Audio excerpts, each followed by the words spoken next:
Max, a seasoned K-9 officer, had been through countless flights, always calm and composed, whether on the ground or in the air. His handler, Officer Jackson, trusted him implicitly. Max was more than just a dog. He was a partner, trained to detect danger before anyone else could sense it. Today, however, something was different. The usual smooth routine of the flight had been interrupted by an unsettling presence, one that only Max seemed to be aware of. As the plane ascended into the clouds, the crew moved about their usual duties. The captain, Captain Harris, checked the instruments, and the flight attendants moved through the aisles, offering drinks and snacks to the passengers. Officer Jackson sat in a quiet corner of the cabin, watching his dog. Max, usually content to rest during the flight, had become increasingly agitated. He paced in tight circles, his ears alert, eyes locked on something no one else could see. The passengers around them noticed the dog's odd behavior, whispering among themselves. They were used to seeing Max on security patrols, but not like this. Officer Jackson leaned down to speak to Max, trying to calm him. "Hey, buddy, what's got you so worked up?" he murmured softly, but the dog didn't respond. Instead, Max continued to stare intently at the cockpit door, his gaze fixed and unblinking. A low growl rumbled in his chest, barely audible, but enough to send a chill down Jackson's spine. "Max, come on," Jackson urged, trying to pull him away. But the dog dug in his paws, refusing to move. Officer Jackson's voice softened, filled with uncertainty. "What is it, Max?" He gently tugged on the leash, but Max remained stubbornly still. The growl deepened, a low vibration that sent a wave of unease through the crew. Max wasn't just agitated. He was alert to something that didn't feel right. Captain Harris, who had been watching the scene unfold, approached. "Is everything okay with the dog, officer?" he asked, his voice steady but carrying an edge of concern. Jackson nodded slowly, still holding Max's leash. "I don't know, Captain. He's never done this before. He's usually fine during flights. But today, it's like he's sensing something." The captain squinted at the dog, who now stood in front of the cockpit door, his body rigid and tense. His tail was stiff, and his ears were flattened against his head. It wasn't just the dog's refusal to move that made everyone uneasy. It was the look in his eyes, something primal and focused, as if he was watching for a threat that no one else could see. "Maybe you should take him outside the cabin. Try to calm him down," Captain Harris suggested. But Max wouldn't budge. The dog's low growl intensified as Jackson took a step toward the cockpit, trying to coax him again. Max's body seemed to tighten like a spring, and for the first time, Jackson felt an uncomfortable knot form in his stomach. He had been a police officer long enough to know when something wasn't right, and right now, everything about Max's behavior screamed that something was wrong. Jackson looked at the captain. "Something's off. I don't know what it is, but he's not going anywhere. I think we need to figure this out before we get any further." The crew watched in silence as Max stood his ground, eyes never leaving the cockpit door, his growl the only sound breaking the uneasy quiet. Something was about to happen, and the crew could feel it in the air. The question now was, what was Max trying to warn them about? The plane hummed steadily through the clouds, its engines a comforting drone in the background. But inside the cabin, the atmosphere had shifted. The low growl of Max, the K-9, was a constant reminder that something was amiss. Officer Jackson stood with the dog at the cockpit door, his hand still gently holding the leash, but Max refused to budge. The crew exchanged nervous glances, unsure of how to handle the situation. They had seen many dogs trained for security and sniffing out potential dangers, but this was different. Max was usually calm and collected, even in the most chaotic environments. Yet today, he was acting as though the very air around them had changed. His eyes never left the cockpit door, his gaze unwavering, as if whatever was behind it had his full attention. His growl had deepened into a more insistent sound, a sound that seemed to vibrate in the bones of those around him. It wasn't just a warning, it was an urgent plea. Flight attendants moved nervously through the cabin, occasionally glancing in the direction of Officer Jackson and Max. Some passengers had noticed the odd behavior of the dog. A few whispered to each other, their faces reflecting confusion and mild concern. But most continued with their own business, oblivious to the tension building just a few rows away. Captain Harris stood from his seat in the cockpit and walked toward Jackson. His face was calm, but there was a furrow in his brow that spoke volumes. He had seen dogs react in different ways before, some barking at unfamiliar scents or new environments, others sitting quietly by their handlers. But this was unsettling. Max wasn't just distracted. He was alarmed. "Officer Jackson," the captain said, his voice steady but carrying a trace of concern. "I've been watching him for a while now. I think it's time we figure out what's going on." Jackson nodded, taking a step back, his hand still holding onto Max's leash. The dog was unmoving, his entire body rigid as he continued to focus on the cockpit door. "I agree," Jackson said, his voice low, as if speaking any louder might break the fragile tension that hung in the air. The co-pilot, noticing the exchange, leaned out of the cockpit. "What's going on with the dog?" he asked, his tone filled with curiosity, yet laced with apprehension. Jackson looked toward the cockpit, his face clouded with uncertainty. "I don't know. Max is usually a rock. Nothing gets him like this. But today, he's acting like something's not right behind that door. He won't leave it alone." Captain Harris exchanged a glance with the co-pilot, who looked just as uneasy. "Maybe he's just reacting to something familiar, a smell or a sound. We can check the cockpit ourselves, make sure everything's in order. But it's best if we stay calm and not overreact." Officer Jackson sighed, his mind racing. He wanted to trust the captain's words, but Max's behavior didn't feel like an overreaction.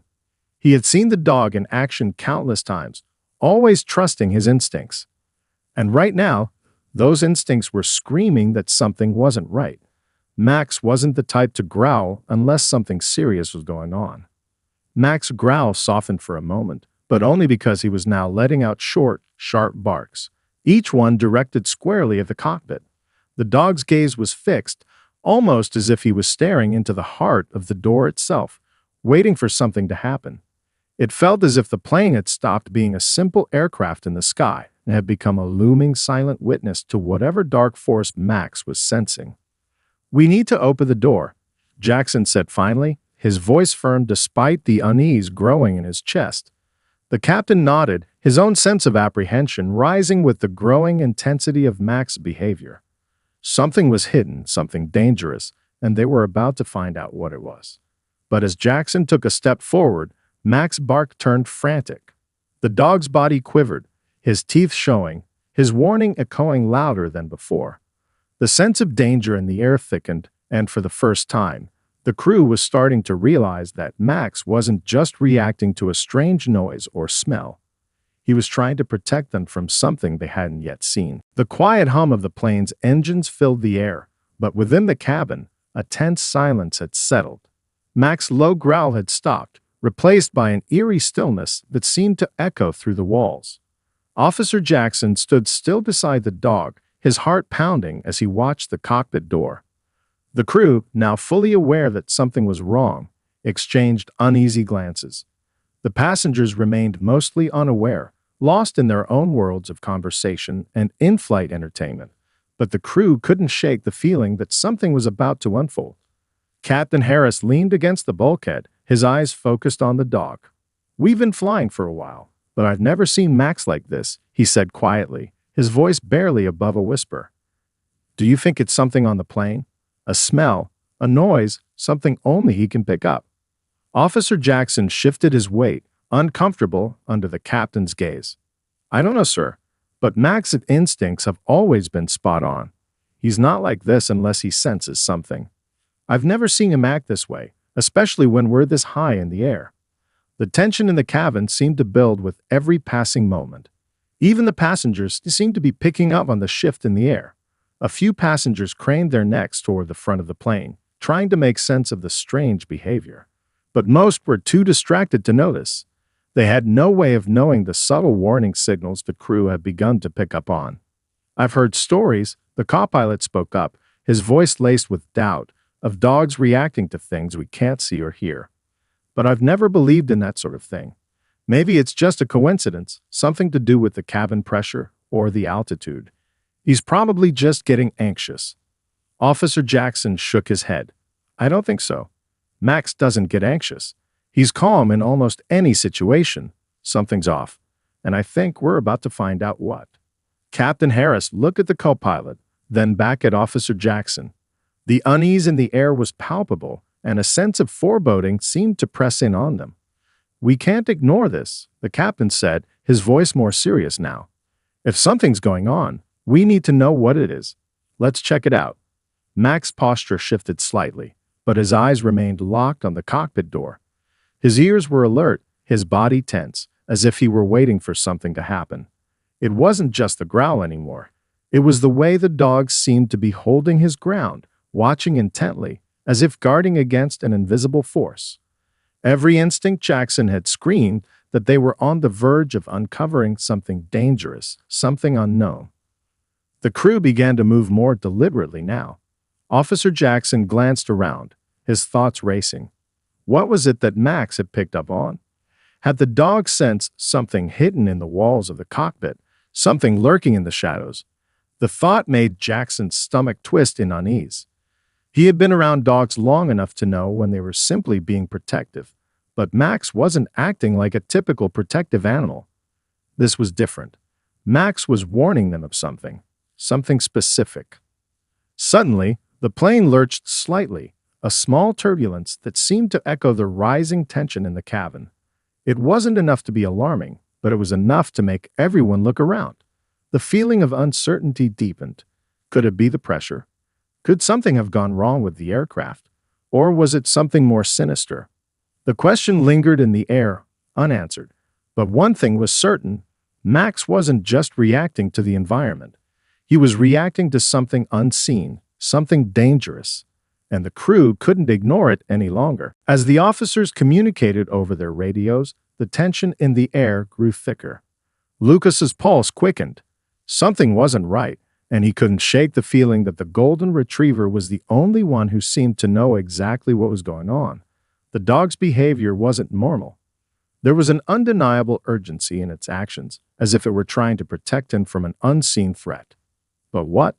The security officer who had initially approached Lucas glanced at his colleague, clearly unsure of how to proceed. He took a cautious step forward. Look, I understand that the dog's trained to alert to certain things, but this is a bit much, don't you think?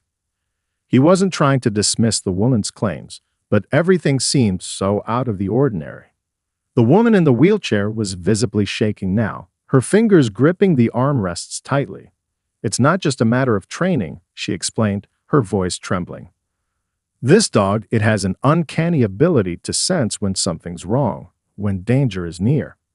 I don't know exactly what it is, but I know when it reacts like this, it's because something's off.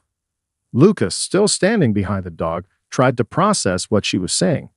Could it really be possible that a dog could sense danger in ways that humans couldn't? He had heard of service dogs alerting to medical conditions like seizures or low blood sugar, but this felt different. The woman's words were cryptic, and his mind raced through every possibility. What could the dog be sensing about him? Or was there something else at play? Before he could ask another question, the second security officer, who had been quietly observing, received a call over her radio. She turned pale as she listened, her expression quickly shifting from confusion to shock. What do you mean the system's been compromised? She muttered, barely audible. The first officer, who had been standing near Lucas, took a step closer, his face full of concern. What's going on? He asked, his voice tight with tension. The second officer turned to him and spoke quickly, her voice steady despite the grave news. It's the plane. There's been a malfunction in the security systems, a critical one. And it's not just a glitch. Someone's tampered with it. Lucas's stomach dropped. The feeling of dread intensified. The golden retriever, sensing something long before the officers, had instinctively known something was wrong. But now, with the confirmation that the plane's systems had been compromised, the situation felt far more dangerous than he had imagined.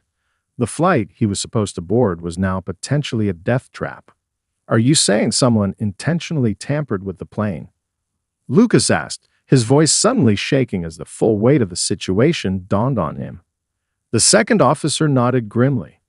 Yes, the plane's security systems have been compromised. If it had taken off as Officer Jackson's fingers tightened around the leash as he glanced at Captain Harris. The tension in the cabin was almost suffocating now. Max, still standing firm by the cockpit door, refused to move. His body was a coiled spring, his muscles rigid and alert. The growl had stopped, but the silence was no less unnerving. There was something profoundly unsettling in the way the dog was acting. He wasn't just guarding the door, it was as though he was waiting for something, or someone. Captain Harris exchanged a look with the co-pilot, both of them feeling the weight of the situation. The hum of the airplane's engines felt distant now, drowned out by the sense that something was terribly wrong. The passengers, oblivious to the increasing tension, continued with their own activities, unaware of the silent drama unfolding behind them. "I don't like this, Jackson," the captain said quietly, his gaze fixed on the K-9. "We need to figure out what's going on, and we need to do it now." Officer Jackson nodded slowly, his mind racing. He had been in tight spots before, but nothing like this. He trusted Max with his life, and right now, Max was trying to tell him something important. The dog's refusal to move wasn't a simple act of disobedience. It was a warning. But of what? And why did it have to happen now, at this moment on this flight? Jackson hesitated. "Max," he said softly, his voice steady, though his insides churned with uncertainty. "Come on, buddy. It's okay. Let's go." He tugged gently on the leash, but Max didn't budge. Instead, the dog's eyes locked onto his handlers, and for a brief, heart-stopping moment, Jackson swore he saw something in those eyes. A kind of recognition, a deep understanding of danger that Jackson could barely comprehend. Max's growl started again, but this time it was sharper, more insistent. His tail was stiff, his legs unmoving. His entire body was a warning, and every instinct Jackson had screamed that they were standing on the edge of something they weren't prepared for. "Max," Jackson repeated, a little louder this time. "What's going on?" The dog's growl deepened, and he took a step closer to the cockpit door, his body blocking any attempt to approach it. Jackson's heart raced. What was so important about that door? What was Max protecting them from? The growl grew more frantic as the dog inched closer, standing tall, unwavering in his resolve. Captain Harris looked at the co-pilot. "I think we have to open the door. We can't just stand here with him like this." The co-pilot nodded, his face pale. "Right. It's either that or keep guessing." Jackson's hands trembled as he looked down at Max. "You sure about this?" he asked quietly, though they already knew the answer. The situation had reached a point where they couldn't ignore the dog's warnings any longer. If they didn't open the door, they'd be left with nothing but unanswered questions and an overwhelming sense of dread. And that feeling was only growing stronger by the second. Max seemed to sense the decision, and his growl became a bark, a sharp, desperate bark. It was as if he knew that opening the door would reveal something none of them were ready for. But there was no turning back now. Officer Jackson's hand slowly reached toward the handle of the cockpit door, the cold metal under his fingers a stark reminder that they were about to cross into uncharted territory. For a moment, the entire plane felt suspended in time. The crew waited, frozen in place. Then, with a single motion, Jackson turned the handle. Max's bark echoed through the cabin, and for the briefest moment, everything stopped. The door slowly creaked open. Scheduled, the malfunction could have triggered something catastrophic in the air. "We've got a serious problem on our hands." The officers quickly exchanged glances, clearly realizing the gravity of the situation. And then they turned back to the woman with the service dog, whose expression had shifted from anxiety to relief. The dog had been right. It had sensed the danger, and without its intervention, Lucas could have been boarding a plane headed straight into disaster. For a moment, the terminal seemed to fall into a hushed silence as everyone absorbed the revelation. Lucas couldn't help but feel a rush of gratitude and disbelief. If the dog hadn't stopped him, if it hadn't blocked his path, who knew what could have happened? The weight of the discovery was enough to leave him breathless. But as the officers began to organize a plan to evacuate the area and investigate further, one thought lingered in Lucas's mind. This was no longer just a routine flight. It was a close call, a brush with disaster that none of them could have predicted. And it was all thanks to a service dog's unwavering instincts. The cockpit door creaked open with an unsettling slowness, its hinges echoing in the stillness of the cabin. Max's frantic barks filled the air, his body tensed like a wound spring, every muscle rigid with anticipation. Officer Jackson, his hand still on the door handle, hesitated for a fraction of a second, as if trying to gauge whether he was ready for whatever lay behind it. The growls from Max intensified, a warning of impending danger that seemed to reverberate through the walls of the airplane. Captain Harris stood motionless beside him, watching with narrowed eyes, his face a mask of professional composure, but his gaze flickered with unease. The co-pilot had stepped back, arms crossed, his posture stiff, unwilling to get any closer to the door. They were all aware that opening it was a decision that could change everything. "Jackson," Captain Harris said, his voice low but firm, "we need to know what's going on. But if we open that door and there's nothing in there, we might be chasing shadows. It's a risk." Jackson nodded slowly, his jaw tight. He understood the captain's reservations. They had been flying for hours now without incident, and the thought of something or someone missing was too far-fetched. But Max's behavior had thrown all logic out the window. The dog was acting like they were on the brink of something that none of them could understand. "I know, Captain," Jackson replied, his voice steady despite the rising anxiety in his chest. "But we can't ignore him. Max doesn't act like this without a reason. Whatever he's sensing, it's real. We need to see for ourselves." Max's ears were flat against his head, his eyes wide and filled with a strange, primal urgency. The dog's body remained perfectly still, like a sentinel guarding the door. His growl, though soft, had a menacing undertone, as though he knew something terrible was just beyond reach. Officer Jackson's grip tightened on the door handle as he took a deep breath, trying to steady himself. This wasn't just about curiosity or investigating an unusual behavior. It felt like they were about to uncover something they couldn't explain, something that had remained hidden until now, something that might change everything. With a final, decisive push, Jackson swung the door wide open. The cockpit was eerily quiet. No voices, no sounds of the pilots communicating, nothing. The seats where the captain and the co-pilot should have been were empty. The instruments and controls on the panel still blinked and hummed, each one functioning as it should, but the two men who were supposed to be at the helm of this plane were nowhere to be found. A wave of confusion swept over the crew. Jackson's heart skipped a beat as he scanned the cockpit, his mind racing. How was it possible that the pilots were gone? There were no signs of struggle, no indication of a fight or anything that might explain their sudden disappearance. Everything was exactly as it had been when they first boarded the plane, except for one glaring absence. Max's barks were now frantic, echoing through the cabin. His growls, sharper than before, reverberated in the stillness of the cockpit as he darted inside, his eyes scanning every corner. He didn't stop to sniff around the chairs or the controls. His gaze was fixed on something, though no one could see what. The air seemed to grow colder, as if the temperature had suddenly dropped several degrees. "What the hell?" muttered the co-pilot, his voice barely above a whisper, as he leaned forward to peer into the cockpit. Captain Harris stepped closer, his face drained of color. "Where are they?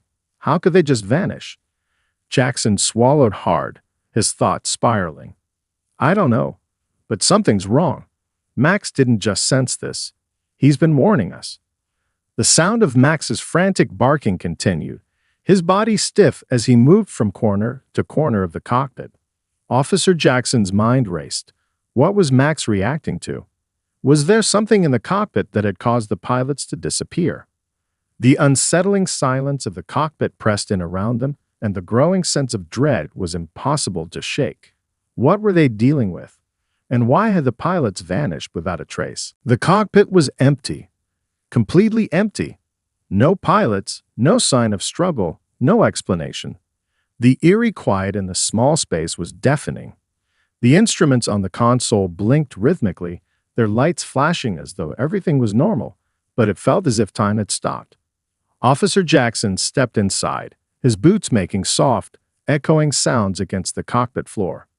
Max's frantic barking filled the silence, the dog now pacing rapidly between the seats, his nose pressed to the floor, his eyes darting in every direction as if searching for something that none of them could see. What the hell is going on here?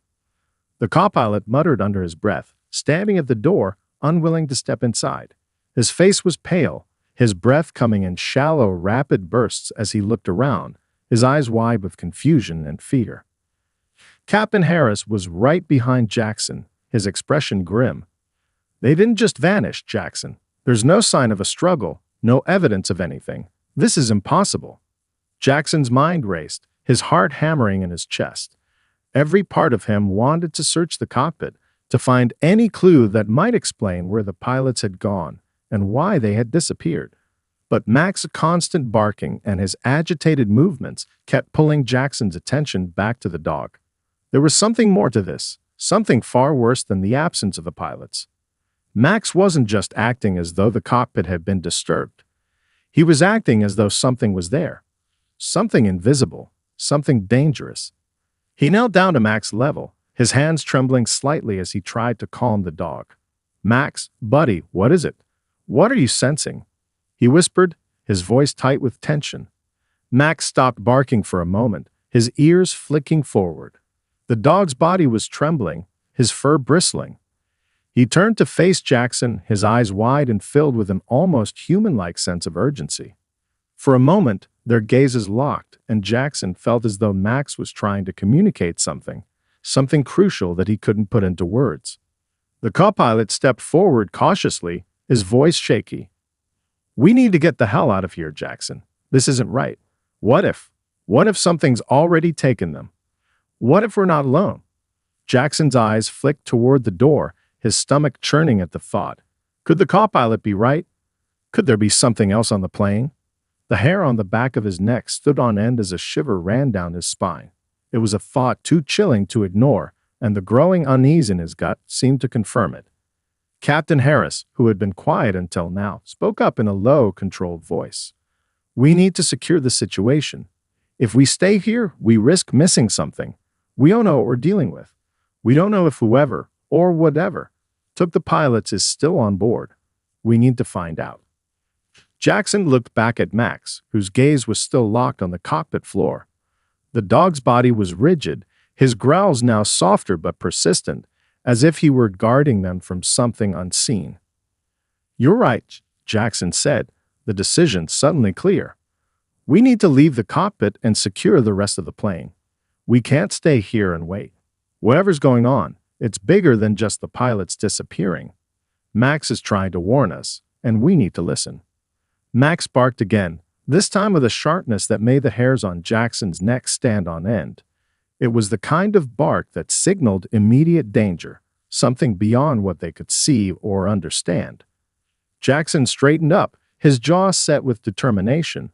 "We move together. Keep your eyes open and don't take anything for granted. Whatever's on this plane, we find it. Now." The co-pilot nodded, his face pale but resolute. Captain Harris looked at both of them, then turned to face the cockpit door. "Let's go. Stay alert." With Max leading the way, still pacing frantically and growling at the unseen danger, the three men filed out of the cockpit. They moved cautiously down the narrow aisle of the plane, each step filled with anticipation and dread. The cabin was quiet, too quiet, and the feeling that they weren't alone pressed heavily on their chests. The air in the cabin felt thick and heavy as Officer Jackson, Captain Harris, and the co-pilot moved cautiously down the aisle, Max leading the way. The dog's body was stiff, his growls low and continuous, as if he were sensing something lurking just beyond their reach. Every step they took felt like it carried them deeper into the unknown. The plane, once a symbol of safety and routine, had transformed into something else entirely, a cold, silent vessel carrying them into a world of uncertainty. Max stopped suddenly, his growls turning into sharp barks. He faced a row of empty seats near the middle of the cabin, his eyes narrowed, his tail rigid. The dog's entire body was tense, as if whatever he was sensing was right there, just out of view, hiding in the shadows. The growl that followed was deep and guttural, reverberating through the quiet cabin like a warning bell. Jackson's heart skipped a beat. He stopped, holding his breath, and scanned the area Max was fixated on. There was nothing there, nothing out of the ordinary. The lights above flickered slightly, casting shadows that made the space feel even more unnerving. He glanced at Captain Harris, whose face had gone pale. "What is it, Jackson?" The captain asked quietly, his voice filled with uncertainty. "I don't know," Jackson replied, his voice strained. "But Max is sure of something. He's not backing down." The co-pilot, still several steps behind, took a hesitant step forward. "What do you think? Could someone be hiding on board? Maybe one of the passengers." His words trailed off, as if even suggesting it was too terrifying to acknowledge. The thought of a hidden threat, someone unseen and potentially dangerous, made the hairs on the back of his neck stand up. Max's barking intensified, and Jackson reached out instinctively, grabbing the dog's harness and pulling him back slightly, trying to calm him. "Max, easy, buddy. What is it?" he muttered, but the dog remained unmoved, his body tense, and his eyes locked on the space between the rows of seats. Suddenly, the lights flickered again, more violently this time, plunging the cabin into darkness for a split second. When they flickered back on, something had changed. The air felt colder, unnaturally cold, as if the temperature had dropped several degrees. A strange sensation washed over Jackson, a feeling of being watched, of being surrounded by unseen eyes. It was the kind of feeling that made the skin crawl and sent a shiver down the spine. Max's growl shifted from a warning to a full-on, frenzied bark, his body now rigid with fear. It was as though he could see something that no one else could, something moving in the shadows, something that was only just beyond their perception. "What the hell was that?" the co-pilot muttered, his voice trembling. He was looking around, his eyes darting between the seats, as if expecting someone to jump out at any moment. "I don't know," Jackson said, trying to stay calm. "But we need to keep moving. We're not alone on this plane." Captain Harris nodded, his face drawn tight with tension. He stepped forward, his eyes scanning the cabin more carefully now. Every noise seemed amplified in the thick silence. The soft hum of the engines, the occasional rattle of the plane. All of it seemed like a distant memory compared to the growing sense of dread that enveloped them. Max barked once more, this time louder, more desperate. His body was shaking now, and he refused to budge from his spot, his eyes still locked on the dark corner of the cabin. "That's it," Jackson said. "We need to get to the back of the plane and check every inch. If there's something or someone, we need to find it now." Captain Harris agreed with a terse nod. "Let's move quickly. We can't afford to waste time. Whatever's going on, we need to figure it out before it's too late." The crew moved forward, keeping their distance from the area where Max was fixated, though their eyes constantly flickered back to it. They reached the end of the cabin, but with each step, it felt as if they were walking deeper into the unknown. The fear was palpable now, pressing on them from every side. Max stopped again, his growl low and ominous. Jackson followed the dog's gaze and froze.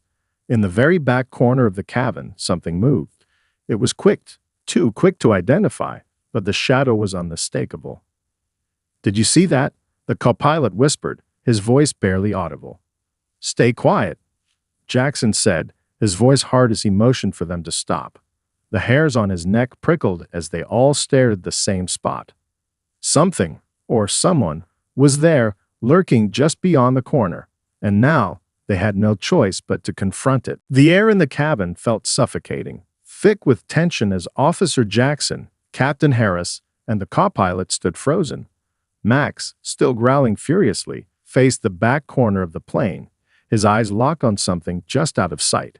The shadow had disappeared as quickly as it had appeared, leaving behind only a sense of foreboding that seemed to permeate the entire cabin. The hair on Jackson's arms stood on end, and he could feel the weight of an unseen presence pressing in on him. Whatever had been lurking just a moment ago wasn't gone. It was still there, watching them. Jackson motioned for the others to move forward cautiously, his eyes scanning the rows of empty seats as they slowly advanced toward the back of the plane. Max was still on high alert, his growls never ceasing, his body tense and ready to spring at any moment. The further they moved, the more the sense of dread intensified. The oppressive silence of the plane seemed to stretch into eternity, broken only by the occasional rattle of the fuselage or the soft hum of the engines. As they reached the last row, Max suddenly stopped, his body stiffening as he stared directly at the wall separating the cabin from the cargo hold. His growl deepened, the sound almost guttural now, as though the dog could sense something malevolent just beyond the wall. Jackson's breath caught in his throat. This wasn't just an animal's instinctive reaction. It was something deeper, something primal that no one could fully explain. "We need to open that door," Jackson said quietly, his voice tight with urgency. He knew what he was about to do was risky, but they had no other choice. The cargo hold was their only option if they wanted to find out what was going on. Captain Harris looked at the door, his eyes narrowing. "I don't like this, Jackson. We don't know what we're dealing with. If whatever's behind that door is what Max is reacting to..." His voice trailed off, but the implication was clear. "I know," Jackson replied, his jaw set. "But we have no choice now. We need answers, and we need them fast."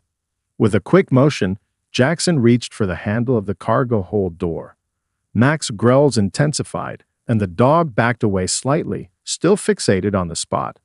Jackson's hand tightened on the handle, then turned it. The door creaked open with a sound that seemed far too loud in the suffocating silence. The sight that greeted them sent chills through their spines. The cargo hold was completely dark, but it wasn't empty. There, in the shadows, were the two missing pilots, motionless and seated against the side of the wall, their eyes wide open and unblinking, staring into nothingness. The stillness of their bodies was unnatural, and the absence of any sign of life in their expressions made it clear something was terribly wrong. "Jesus," the co-pilot whispered, his voice shaking. "They're alive, but they're not. They're not themselves." Captain Harris stepped forward, his face pale as he knelt beside one of the pilots. He placed a hand on his shoulder, trying to elicit a response, but the man remained unresponsive, his pupils dilated, his skin pale and cold to the touch. There was no sign of any physical injury, no explanation for why they appeared so blank. Jackson reached forward slowly, his mind racing. Something about this didn't make sense. The pilots had disappeared without a trace, and now they were found here, locked in some kind of trance-like state. But how had they gotten to the cargo hold? And why weren't they reacting to the crew, despite being alive? Max's growls shifted to a low whimper as the dog stepped closer, but he didn't go near the pilots. Instead, he stood at the threshold of the cargo hold, his body stiff with fear. The dog was warning them of something more, something beyond the pilot's strange behavior. Captain Harris looked up from the pilots, his face filled with confusion and dread. "This doesn't make sense," he said softly. "They were here, but where did they go? How did they get here without anyone seeing?" The answer was clear, but terrifying. Whatever had taken control of the pilots wasn't over. It wasn't just a flight to nowhere. They had boarded a plane haunted by something dark, something that had already begun to claim its victims, and there was no telling who or what would be next. As the crew stood frozen in place, the weight of the situation began to sink in. The mystery was unraveling, but with it came an overwhelming sense of danger. Max's warning was not just a signal of the unknown, it was a call to survival. The question now was, would they make it out of the plane before whatever had taken the pilots claimed them to?